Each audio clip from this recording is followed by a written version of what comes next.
pique mais c'est bon. Anne Romanoff. Marc Lévy, je vous présente une fidèle lectrice, Christine Béroux. Elle connaît toute votre œuvre. Et elle rêve de votre fils surtout. Oui. Alors Marc, j'ai lu votre livre. Alors c'est un très gros texte de 464 pages qui se lit très bien. Ça m'a changé parce que juste avant j'avais lu que des petits textes de 4 pages qui se lisaient pas très bien, mais c'était pas des romans, c'était des programmes électoraux. L'histoire, une jeune femme reçoit une lettre anonyme qui lui apprend que sa mère décédée depuis peu avait un passé criminel. Vous imaginez si votre mère avait un passé trouble? Moi ma mère elle me parle jamais du passé, par contre elle me parle toujours du futur. Elle me dit tout le temps tu finiras seule à 50 ans.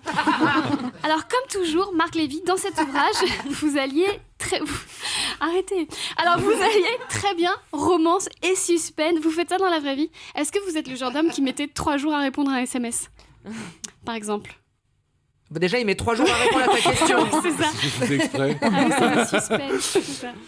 Non, mais je mets un certain temps. Je déteste cette habitude maintenant, quand quelqu'un vous envoie un mail et si vous n'avez pas répondu dans la demi-heure, il vous demande est-ce que tu as reçu mon mail. C'est un peu énervant quand même. Et donc je réponds parfois oui, je l'ai reçu. Mais on a le droit. Voilà. Oui, mais en tout cas, vos personnages sont très attachants, tout simplement parce qu'il y a beaucoup de bonté chez vous. D'ailleurs, quand vous étiez plus jeune, vous avez été secouriste à la Croix-Rouge. Donc Anne, si vous voulez faire un malaise, c'est maintenant. Hein. Alors, je vous jette pas la pierre. Hein, moi, je préfère lire sur du papier que sur une liseuse. Quand on lit un polar sur une liseuse, on sait d'avance qui meurt à la fin, puisqu'à chaque fois, c'est la batterie. Alors, Deux fois. C'est bon. T'as les 2 moitiés là. C'est bon. je repartirai donc avec un Marc Lévy. Alors, vous êtes un auteur populaire, mais pertinent.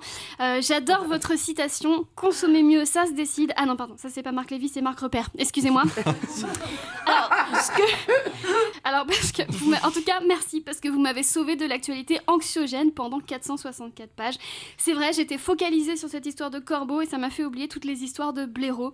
Du coup, je connais la fin de l'histoire, je révélerai pas le nom du méchant. Par contre, je peux vous dire comment s'appelle le héros grâce à qui tout le monde s'évade. Ce héros, c'est Marc Lévy. Oh, merci beaucoup.